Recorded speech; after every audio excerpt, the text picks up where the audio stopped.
Hello, I'm Gillian Buckle, and I have a poem for you this week.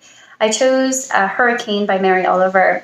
I've been reading her a lot over the past few months. I think because she writes so eloquently about hardship and strength and resilience and the bigger picture.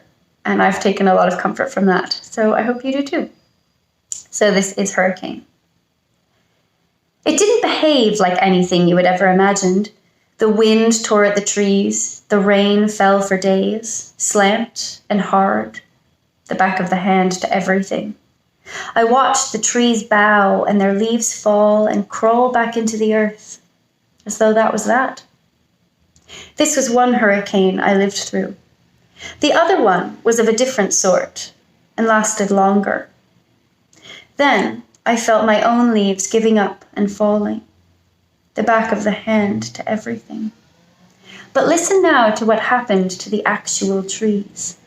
Towards the end of that summer, they pushed new leaves from their stubbed limbs. It was the wrong season, yes, but they couldn't stop. They looked like telephone poles and didn't care. After the leaves came blossoms.